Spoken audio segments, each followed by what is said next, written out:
I'm Logan Crawford, and right now on the Spotlight Network, we're exploring the Vineyard Diary. It's written by a terrific author. His name is Mitchell Rooney. This is a heartfelt tale set in the lush wine country of Ontario.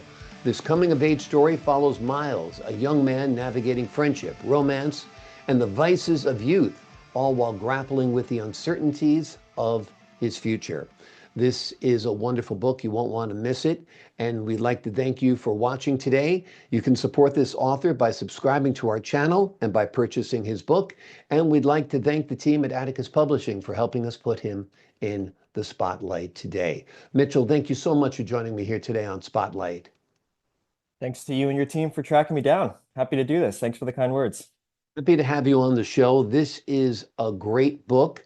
Loosely based on your own experiences working in a vineyard. Tell us a little bit about the inspiration for the book and why you decided to pen this story.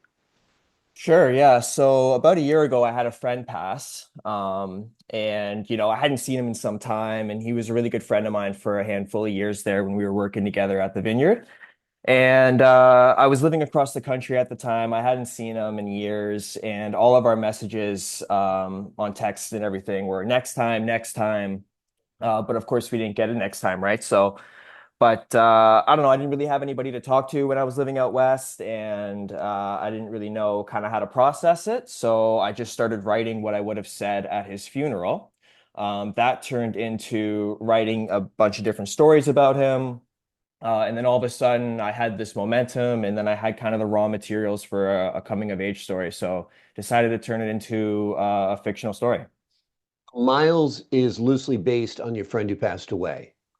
He would be loosely based on me if Okay. if we're splitting hairs.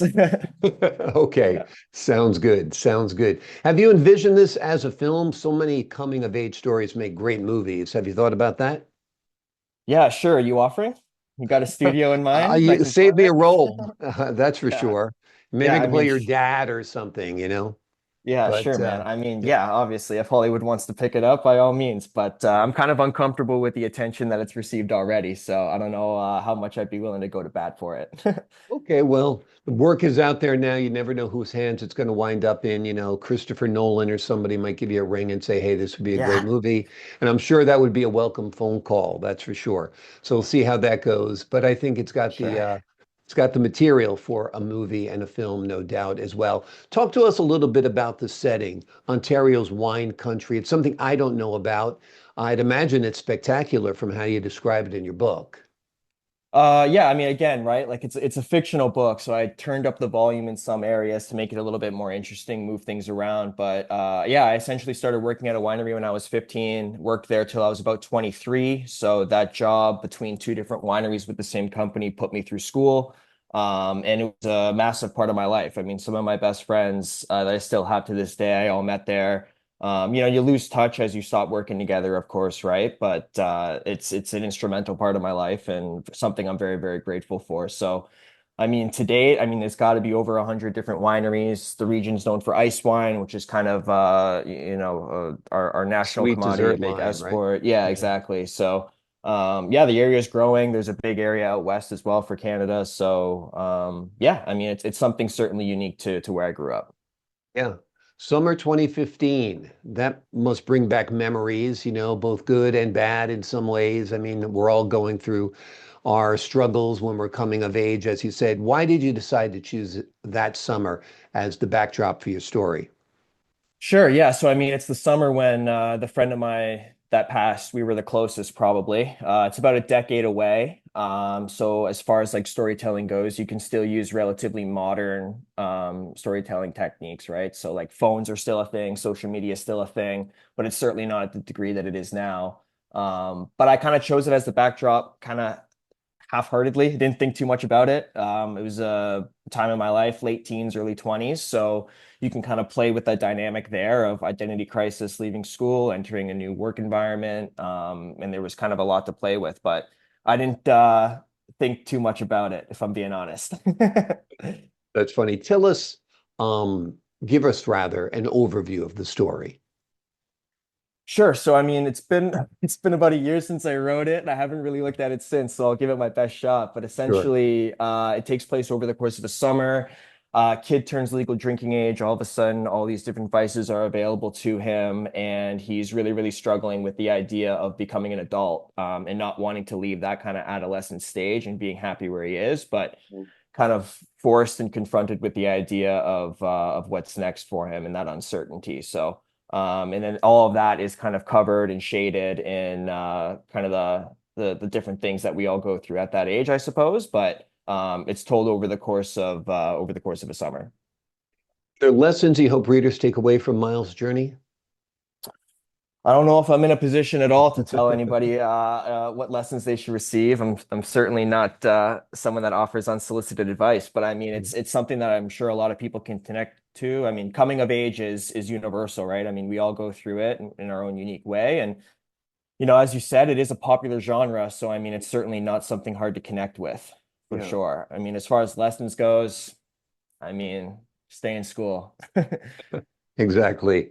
Um, is there a favorite scene or passage in the book that really connected with you when you wrote it? And you're like, wow, that really is exactly what I want and came out exactly as you were hoping it would be? Yeah, that's actually a great question. There's parts of the book that I'm really proud of. Parts of it could probably have used more than a 3 month writing on it. But Right. yeah, I mean, certainly the funeral scene by far. There's a breakup scene in it that's that I'm pretty proud of. I would say I would narrow in on those two. I mean, there's elements, there's certain quotes, there's a rant that goes on, and I think chapter 16 that I'm pretty proud of about like the future and not being young anymore and stuff like that. But I mean, far and away, the funeral. It's the first thing I wrote, and I worked backwards from that to try and create the story. Is this the first time you've tried writing a book? Yeah, yeah, Yeah. yeah. I'm not a creative person at all. This isn't anything that I'm used to doing, and a large part of the reason why I haven't really pushed it or tried to promote it or even talked to my friends and family about it is because it's a new thing for me. I mean, the book was published in May. We're sitting here talking in December. Yeah. No one really knows about it, so it's something that it wasn't written for public consumption, right? Which kind of Right. lends itself to being a little bit more honest and truthful. And once I realized I was going to put it into actual paper, I had to scale it back a bit. But yeah, I mean, largely it's written from a place of kind of self-discovery for sure. Wonderful. Are you thinking about writing any other books? Has this ignited a creative spark in you, perhaps? No, it's actually ignited.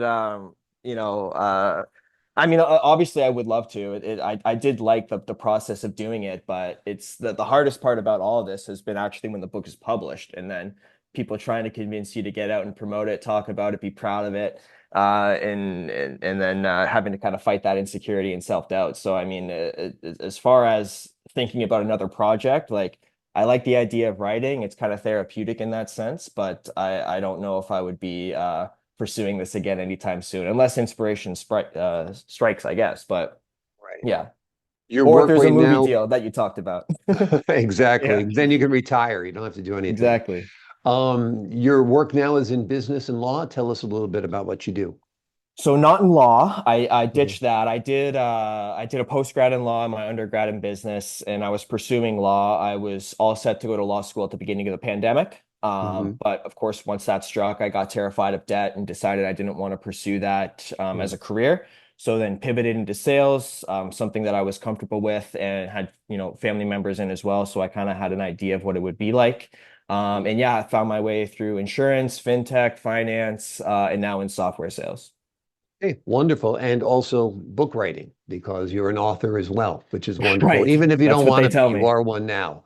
That's The what they name of the tell book, me.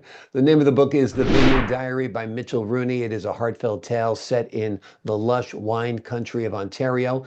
It is a coming of age story that follows Miles, a young man navigating friendship, romance, and the vices of youth, all while grappling with the uncertainties of his future. Inspired by a real life experience and real life experiences, this is a story of love, loss, and the moments that shape us. Mitchell, thank you so much for joining me here today on Spotlight. Appreciate it, man. Thanks so much. All the best. Appreciate your time. Thanks so much to you as well. To the folks at home, I'm Logan Crawford, thanking you for your time this time. Until next time on Spotlight.